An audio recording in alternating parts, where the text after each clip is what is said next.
At Charlotte Motor Speedway, it may not be a unanimous opinion, but it is close. This is the car to beat in the Coca-Cola 600 tomorrow.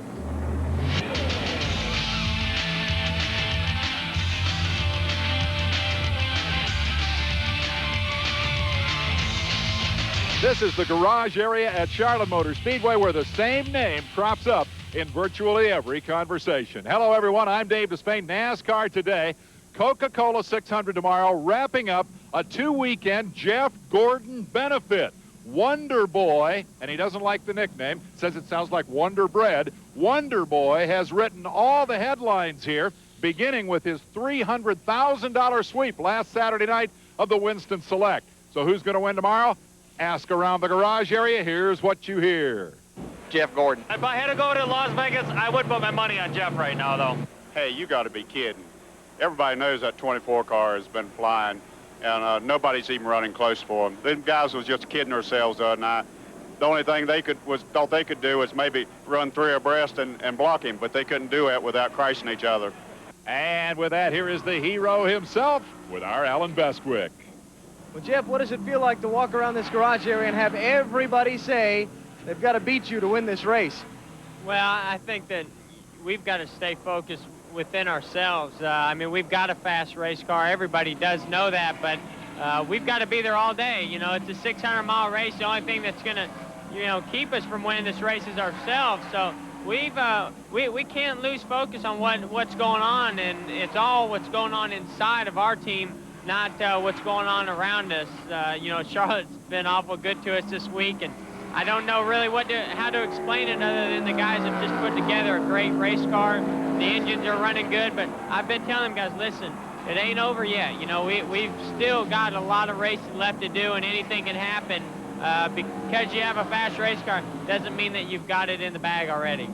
Talk to me real quick about last Saturday night. What was going through your mind when you saw Earnhardt and Waltrip up in front of you doing their thing? Man, I was getting pretty worried.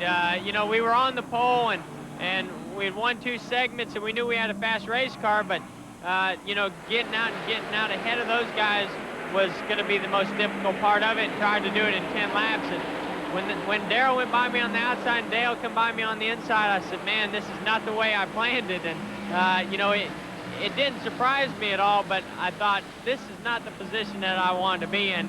And we drove down into 3, and I saw Dale drive in there about as hard as he could drive in. I saw Darrell drive in about as hard as he could drive in. I said, I don't know if those two guys are going to make it off turn 4, and sure enough, they didn't. And you know, that pretty much gave it to us because they weren't around to really challenge me, and I think those were the real contenders in the race. He's taken on all comers, knocked them off so far in everything at Charlotte, and see if he can do it again in the 600. Dave? All right, thank you, guys. I'm here with half that big wreck from Saturday night. My theory is the silver shoes were attracted to the silver race car, or maybe the other way around, and as a result, Darrell Waltrip has a torn intercostal water. What's wrong with you anyway? I have an intercostal muscle tear, and trust me, I've never had one before, and I hope I never have one again, and it hurts. It hurts. It hurts his real. Whoa, look who's here. What? A little sore? I'm real sore. I tell you, I will make you feel a lot better. This is a tape of the 1980 Coca-Cola World 600 right here. A get well present. Yeah, just what I need. Boy, that makes my intercostal muscle tear worse. But it was a great race, probably the best 600 they've ever had. It was a great race. I'll be the first to admit that. There's only one little problem with that race. What's that? You won it. Oh, yeah. Right. What did exciting? Let me tell you. You know what? Saturday night. I have a feeling this may go on. Wait, you guys. This good stuff. Saturday night, Earnhardt comes in under me, you know, and he says, "Oh, DW will lift and let me in." That's exactly what I thought in 1980. I said, "Oh, Benny will lift and let me in." He didn't work out that way. These guys have a lot to reminisce about, but we have some work to do. Come with me. We're going to take a quick break, and then we're going to get into something else very important here at Charlotte, loose race cars. Stay with us. NASCAR Today is brought to you by the NASCAR Story. For your complete video history of the sport, call 1-800-71-NASCAR. And by the more than 1,000 AutoZone stores across America. AutoZone, the best parts in auto parts.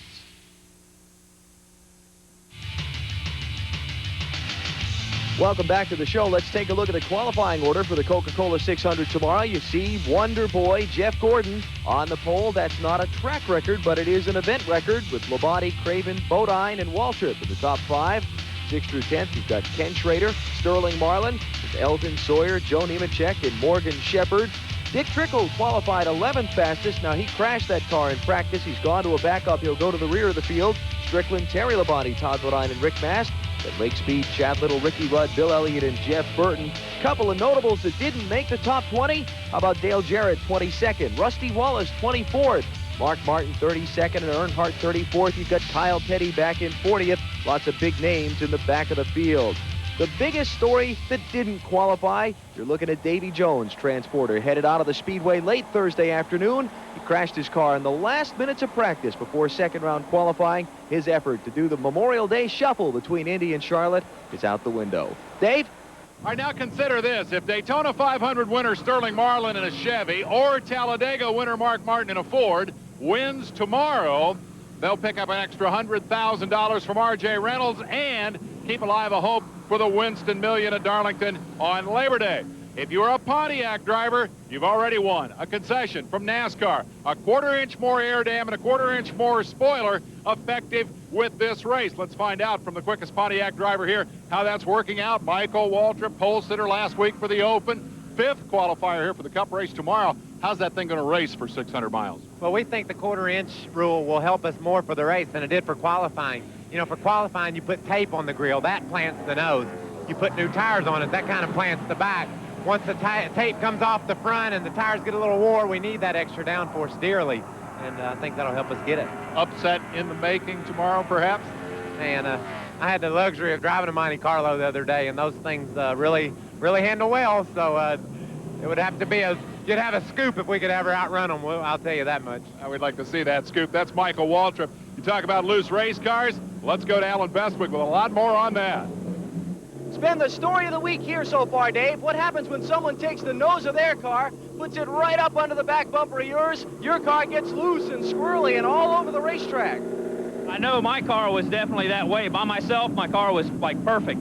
And car got right up on my bumper. I mean, 2 inches away going in turn 1, and the car just turned around all by itself like someone came out there and just pushed it around. Nemechek says it affects the Chevys more than the Fords, but Dale Jarrett says the Fords get wiggly easier. As the tires heat up and we can't get our cars off in the corner quite as hard, get them to stick in the center, we're out of the gas a little sooner and back on the gas a little bit later, where it doesn't seem to affect the Chevrolets as much. So, you know, that's the problem. And as you make long runs and in a 600-mile race, that's only going to get worse as you go on. Most point to the new smaller rear spoilers and front air dams mandated by NASCAR as the reason it's harder to keep a car stuck to the track in turbulent traffic air. Most agree they'll have to pick their spots to pass a little more carefully in the 600. Now, one quick thing to point out, wasn't just about 3 years ago, these cars ran with just 4-inch spoilers versus the 5.5 the Chevys are running now. I think the best comment we got on the whole thing came from Rusty Wallace. I experienced a loose condition when I get drilled and asked by Earnhardt, and he probably will experience a loose condition when that happens to him too. Rusty Wallace, you never have to guess what that cat's thinking, do you? And how about Team Penske? I keep waiting for Fittipaldi and Unser to show up down here to take a crack at stock car racing. They do have the weekend off, don't they? Their failure to qualify for the Indy 500 points out the biggest difference between stock cars and Indy cars. It's not the fenders, it's the provisionals. Now, a sad note, a quick word about Enoch Staley, a NASCAR pioneer who passed away this week. Enoch was one of the original promoters of this series back in the late 40s and often served as Big Bill France's right-hand man. He and Junior Johnson both called Wilkes County, North Carolina home. He was one of the founders of the track at North Wilkes, and his family will carry on there. I'm glad that Enoch Staley lived to see the success this sport has achieved in recent years, because he is one of those special men who laid its foundation.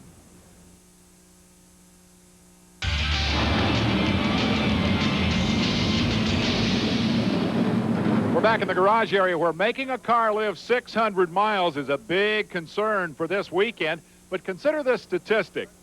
Excepting the year that this race was shortened by rain, 21 out of 33 600s have been won by the driver who was leading at the end of 500 miles. I find that pretty interesting. Still, there is a difference between 500 and 600. My car's running good now for this 600. This is a race that I can just really take off and just take it nice and easy, one step at a time, work on the chassis, get it ready for long runs. Think 600 miles. Think 600 miles when it comes to gearing, when it comes to engine timing, everything. The cars take more of a beating than we do. Driver has to use his head and try to keep the fenders good and straight all day long, because aerodynamics and downforce is so important on this racetrack when it comes to the handling on getting a car around the racetrack. Most of these drivers are plenty capable of going the 600 mile under pretty bad conditions. All right, quick footnote about reliability. Last year's winning crew chief, Ray Evernham, says he worries most about axles, drive plates, and valve train. Those are the parts that concern him for 600 miles distance. But his biggest worry is the other teams. It's never over till it's over, and there's an awful lot of good cars here. The 6 car's real good. You know, Mark runs awful good at this place. It doesn't matter if Earnhardt's got to drive his street car, he's going to be tough. Sterling Marlin was awful tough the other night. You know, I told Jeff, okay, leg it, and he said, I am, and we didn't get away from Sterling. So they're going to be pretty tough. 18 cars running good, and the other 2 Hendrick Motorsports cars always run good here. So a lot can happen in 600 miles. You just picked all the guys that picked you to win. Do you feel good about being the favorite, or does it make you nervous? Well, hopefully psychologically we got them beat. You know, if they're all racing for second, that's good. But let me tell you, if they got a shot at us, they'll be coming. I guarantee you that is a safe bet. Meanwhile, Ray Evernham Jr. spent his week helping out the National Bone Marrow Transplant Association. Ray Jr. has leukemia. The local Red Cross here this week testing folks in the Winston Cup garage area for possible matches to become part of the National Transplant Bank. Meanwhile, the kid who drives this car, Jeff Gordon, led a youth assault on qualifying. Alan Bestwick, one result of that is some new faces up front tomorrow. Dave, 3 of the top 5 and 5 of the top 10 qualifiers for this race have been on the Winston Cup circuit less than 3 years. Ricky Craven, you're qualified 3rd. How come all you guys are up front? Maybe it was the adrenaline. Oftentimes that adrenaline gets you in trouble qualifying, so I don't think that works. I don't think that's the answer. Probably just fortune, but I guarantee you one thing, that experience and savvy from 20 to 35, it'll be knocking on the door in a hurry. Well, maybe the experienced guys will come to the front quick tomorrow, but this year's Rookie of the Year battle has been fun. Craven and Robert Presley tied atop the standings, and Randy LaJoie only 9 points behind them. Elton Sawyer isn't registered for the rookie program, but he continues to score impressive qualifying runs. He starts 8th tomorrow. And how about Chad Little, a Busch Series frontrunner, considered one of the top prospects for a good Winston Cup ride next year? Chad brought out a Cup car this week at Charlotte, put it in the field in the first day of qualifying. All right, one more new face in the neighborhood. Mike Bliss, cut from the same cloth as Jeff Gordon. USAC open wheel star headed for stock car racing. He's doing the Super Truck Series. His team is moving to Charlotte, and he's down here this week looking for a condo and trying to figure out his way around. You're walking around, you're barely, you got to finagle and BS the guys just to get a pit pass, you know? I can't even get in here without saying I know someone or whose car you're with, so it's tough, but you know, it's like anything else. You're starting out. You got to be dumb. You got to learn, you know. If you act like you know everything, you won't learn anything. So, I mean, that's what we start out in midgets and everything. So, you got to start somewhere. If you act like you know everything, you won't learn anything. There are some words to live by, kids. The Winston Cup cars are headed for Dover next weekend, but Mike Bliss and the Super Truckers will be in Louisville, Kentucky. I'm going to Louisville. Bestwick's going to Dover. We'll stay on top of the whole thing next Saturday morning. And when we come back, we're going to the Busch Grand National Garage and check out tomorrow's big race. Stay with us.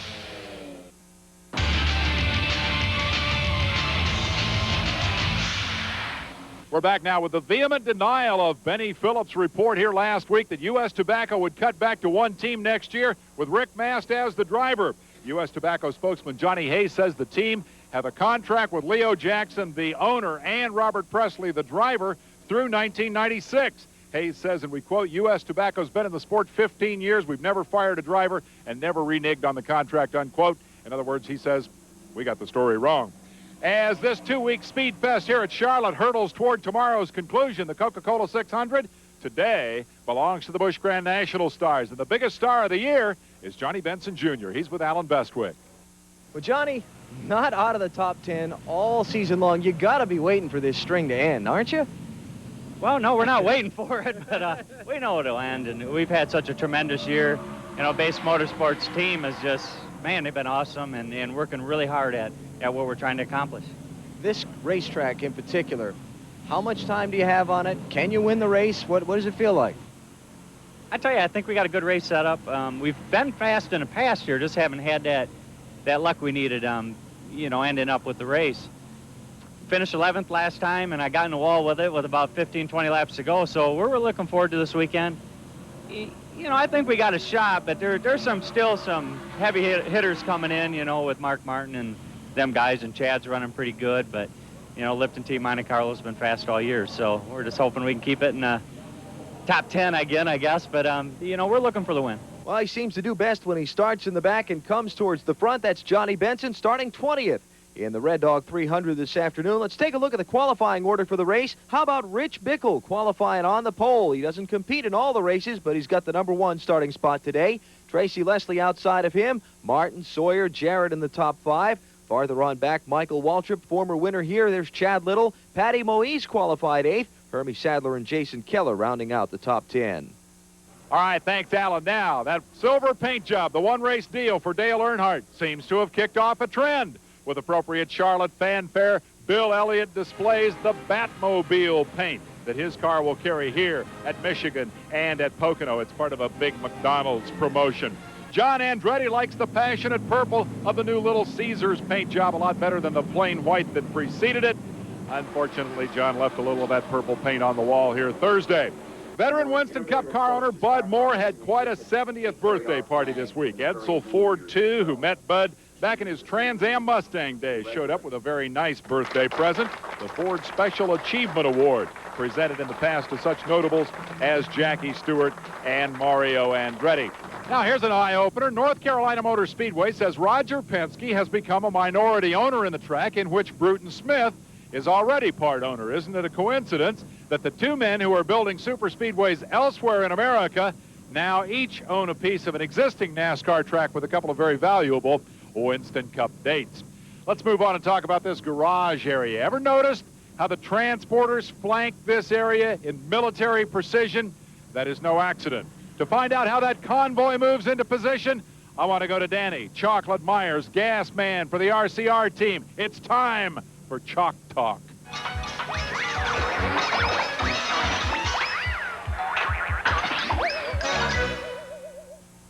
Hi, this is Chocolate Myers. Welcome to Chalk Talk.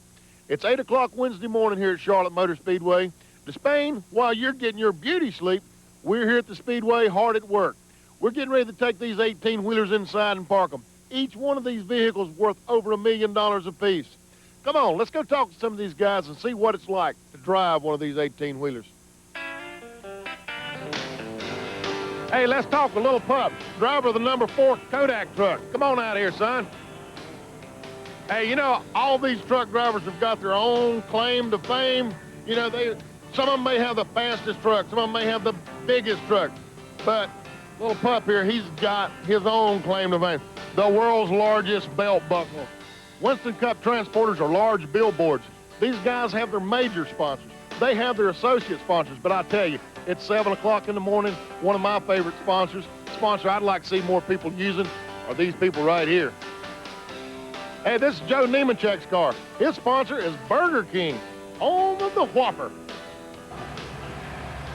Guys, this is Buster Alden. Buster stands out here and he directs these trucks. Each truck that comes in here has got a designated place to park. They start with the Winston Cup champion. He parks first. Then we park by points. Buster tells all these guys where to go. Buster, how you doing? All right. Buster's busy right now. He's got his eyes open. He's seeing who's coming in next. He's got to line these guys up, and believe me, they got to be in here perfect.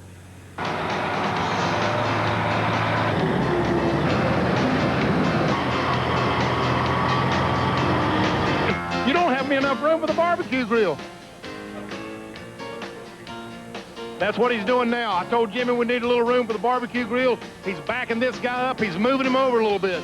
We got a pretty good sized barbecue grill. Takes a little extra room. Thank you, Jimmy.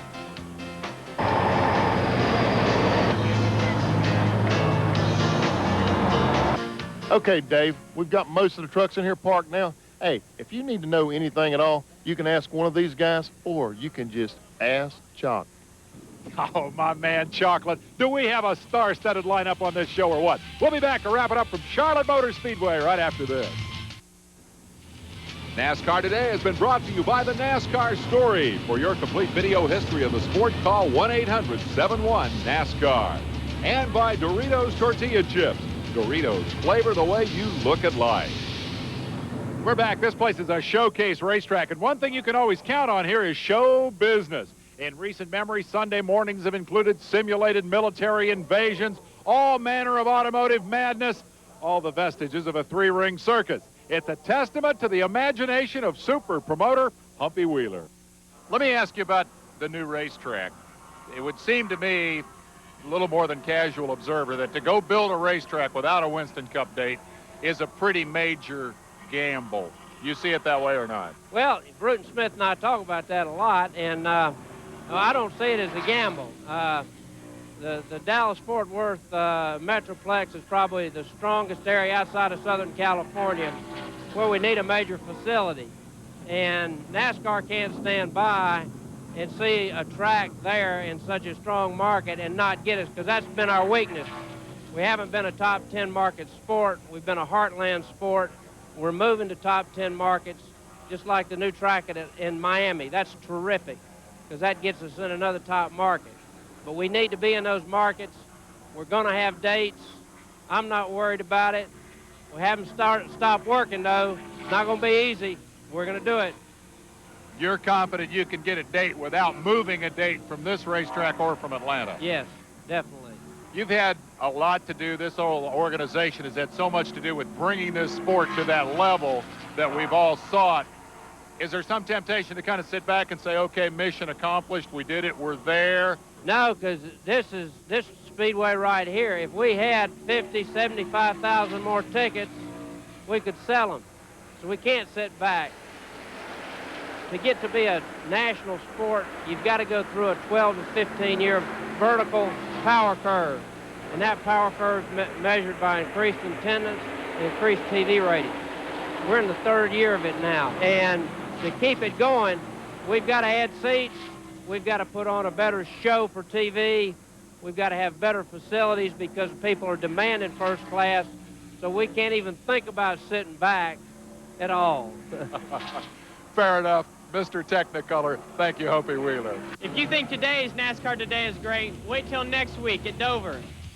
Hey, you got that right, Gordon, but that's only half the story. Alan Bestwick's going to Dover. I'm going to Louisville for the NASCAR Super Truck Race, and we'll have them both for you next Saturday morning on NASCAR Today, 11 o'clock Eastern Time. We love to hear from you. Write to us, NASCAR Today, P.O. Box 5774, Athens, Georgia, 30604. Any Winston Cup subject is fair game. Remember, catch Speed Week Friday nights, half past midnight. That's 9:30 on the left coast for a complete rundown on all the racing news from all over the country and all around the world. And as usual, we are fresh out of time. Dave Despain saying that's it from Charlotte Motor Speedway. We'll see you next week on NASCAR Today.